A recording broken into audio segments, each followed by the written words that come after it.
आज के वर्तमान समय में अगर समाज में बहुत से कंटेंट जो हैं जिस पे बात करनी चाहिए और जिन पे सोचना चाहिए, जिस पे डिस्कस होना चाहिए और उसका निर्णय निकलना चाहिए, उसमें से एक आता है हमारे बच्चे। आज की जनरेशन बच्चे। आजकल जो हैं पेरेंट हैं, वो न जाने क्यों अपने बच्चों को अपनी संपत्ति समझ रहे हैं। संपत्ति मीन्स आप समझ पा रहे हैं, संपत्ति में वो सभी चीज़ें आती हैं जो कि नॉन लिविंग थिंग है। संपत्ति में कोई भी कभी भी कोई चीज़ें लिविंग थिंग नहीं आती।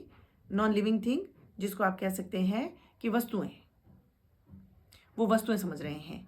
जैसे कि जिस तरह से चीज़ें हमें विरासत में मिलती हैं, हमें ज़मीन मिलती हैं, हमें बंगले मिलते हैं, घर मिलती हैं या गाड़ी मिलती हैं या और भी कोई बहुत सारी वस्तुएं मिल सकती हैं। उन वस्तुओं का जैसा हम चाहते हैं वैसा प्रयोग करते हैं। जहाँ हम चाहते हैं वहाँ रखते हैं। या हम चाहें, हम अंदर रखना चाहें तो हम अंदर रखते हैं, बाहर रखना चाहें तो हम बाहर रखते हैं। सेम उसी के तरह हम लोग अपने बच्चों को भी समझ रहे हैं।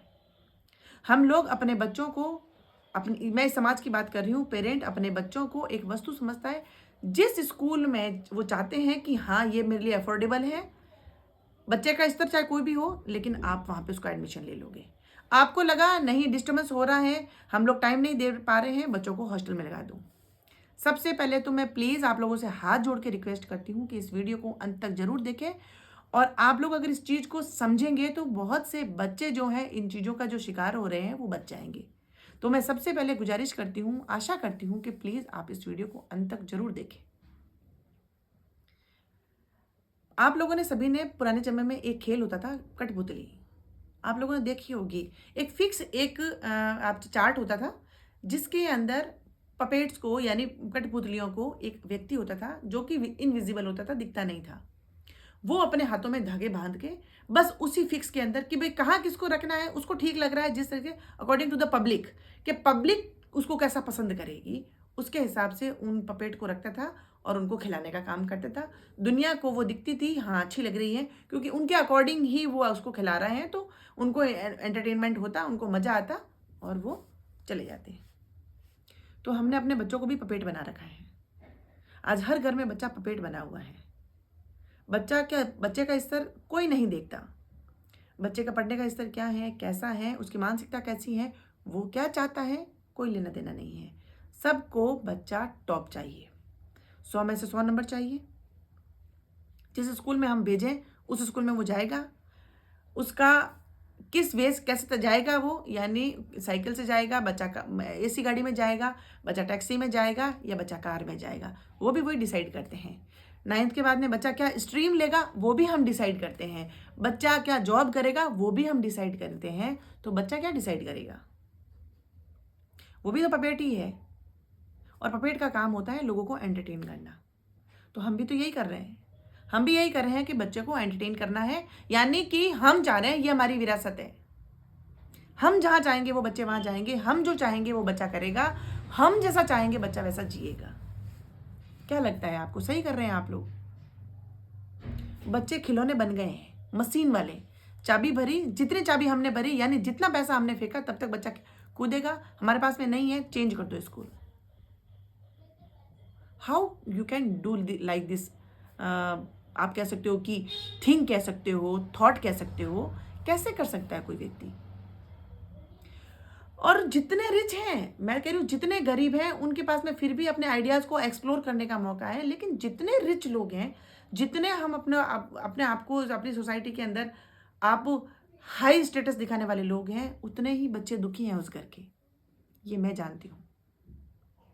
बच्चों को फर्स्ट क्लास एक बढ़िया बेडरूम दे दिया, उसके अंदर कंप्यूटर दे दिया, उसके अंदर फर्स्ट क्लास महंगा 1 लाख का फ़ोन दे दिया, दरवाज़ा बंद। गेम्स चाहिए, इंडोर गेम्स, अंदर फ़ोन में गेम्स जो चाहिए वो फ़ोन में, टीवी में, फ़ोन में, कंप्यूटर में, टीवी में, कंप्यूटर में। तो बच्चा भी आपका रोबोट बन गया है। रोबोट है वो। आपने बुलाया वो आया, आपने भेजा वो गया, यहाँ सोना है, यहाँ बैठना है। तो 4 दीवारी के अंदर आइसोलेट बच्चा क्या करेगा? क्या करेगा आप बताइए? इसीलिए बच्चे क्रिमिनल माइंड हो रहे हैं, इसीलिए बच्चे फ्रस्ट्रेट हो रहे हैं, इसीलिए बच्चे इस प्रकार से सोच पा रहे हैं कि उनको, क्योंकि उनको एक्सप्लोर करने का तो स्टेज मिल ही नहीं रहा। वो किन बच्चों के साथ में रहना चाहते हैं, कैसे विचार रखना चाहते हैं। और रही बात फिजिकली, बिल्कुल ही अनफिट। घर में बैठा बैठा बच्चा जो ऑर्डर कर रहा है, घर पे आ रहा है, खाई जा रहा है। बच्चा जब अनफिट हो रहा है तो बच्चों को जिम भेजो। मोटा हो गया तो उसको पतला करने के लिए जिम भेजो। बहुत पतला है टेंशन कर करके, तो मोटा होने के लिए उसको दवाइयाँ खिलाओ। तो इस प्रकार का बच्चा कैसा बनेगा, आप सोचिए। और हम आशा कर रहे हैं कि आज की जनरेशन बिगड़ती जा रही है। क्या बच्चे फिजिकली मेंटली फिट हैं? क्या हम कभी बच्चों को ये मौका देते हैं कि बच्चे बोले हमसे, या बताए बच्चे कि वो क्या चाहते हैं? आप लोगों से गुजारिश है कि सबसे पहले बच्चों को मेंटली एंड फिजिकली फिट बनाइए। और सबसे पहले बच्चों को फिजिकली फिट बनाने के लिए ऑटोमेटिक, जब फिजिकली एक्सरसाइज होगी, काम होगा, तो वो मेंटली अपने ऑटोमेटिकली फिट होंगे। हर पेरेंट से रिक्वेस्ट करती हूँ कि अपने बच्चे को किसी ना किसी स्पोर्ट्स में जाने दें। बच्चा खेलेगा, वहां जाएगा, क्योंकि आप तो हर जगह जहां जाएगा, कैसे बैठना, क्या खाना, क्या पहनना, कैसे करना, वो सब कुछ पेरेंट बताता है। उसकी तो स्वतंत्रता हमने छीन ली है, उसका हक छीन लिया। वो बच्चे रोबोट हैं। कैसे खड़ा रहना है, ऐसा कपड़ा पहनना है, ये मैचिंग करना है, ये ड्रेसिंग सेंस होना चाहिए, इसके ऊपर ये शूज पहनना चाहिए, तुम्हें ऐसे बैठना चाहिए, इस तरीके नहीं, ऐसे बैठना चाहिए। क्या बनाना चाहते हैं हम लोग बच्चों? बच्चा बाहर जाएगा, 4 लोगों से मिलेगा, बात करेगा, सोच पाएगा मैं क्या कर रहा हूँ, दुनिया कहाँ पहुंच रही है, दुनिया क्या कर रही है, मुझे क्या करना चाहिए, मेरे में क्या टैलेंट है, मुझे किस स्किल पे काम करना चाहिए। तब जाकर वो स्ट्रांग। और आप कब तक उसको ऐसे बांध के रखोगे, कब तक अपने साथ रहोगे? क्या ताउम्र जिंदगी भर आप उसके साथ रहेंगे? कभी ना कभी तो उसको खुद को अपना डिसीजन लेना होगा, कभी ना कभी अपने आप को जिंदगी जीनी होगी, सेल्फ कॉन्फिडेंस लाना होगा, ताकि वो 4 आदमियों में अपना जवाब दे सके या बोल पाए। इसके लिए एक ही उपाय है, इसका सॉल्यूशन है, बच्चों को कितना भी पढ़ाना हो, कुछ भी हो, लेकिन बच्चों को गेम्स जरूर करवाएं। बच्चा खेलना चाहता है, कुछ करना चाहता है, उसको जरूर करने दे। उससे पूछिए, बाकी सब कुछ ठीक है, आप एजुकेशन पे जोर दीजिए, उसकी आप फ्यूचर ब्राइट करना चाहते हैं, that is good thing. But बच्चा क्या खेलना चाहता है, किस में जाना चाहता है, प्लीज उससे पूछें, उसको जाने दें। जरूर उसको फिजिकली फिट होने दें, और बाहर जाएगा बच्चा, 4 आदमियों से मिलेगा, अपने टीममेट से मिलेगा, उनसे बात करेगा, कोचेस से मिलेगा, ग्राउंड में जाएगा, इतने सारे बच्चों को देखेगा, कितना एक्सपीरियंस वहां से गेन करेगा वो। और कितनी उसको सोचने की, उसके जो रस्ट लगी हुई है माइंड में, वो रस्टिंग हटेगी, वो जंग हटेगी, क्योंकि अपना ओन माइंड यूज करेगा वो। घर में तो सब आपको आप ही कर रहे हैं, क्या खाएगा, कब खाएगा, कितना खाएगा, कहाँ बैठेगा, क्या कब सोएगा, कब उठेगा, लेकिन बाहर तो वो अपना ओन माइंड यूज करेगा। आपको हर जगह पे जाने की जरूरत नहीं है। बच्चे को छोड़िए, आप अकेला छोड़िए। वो उसको एक चिड़िया भी अपने बच्चों को छोड़ती है, वो अपना आप उड़ना सीखता है पंखों को फड़फड़ा के।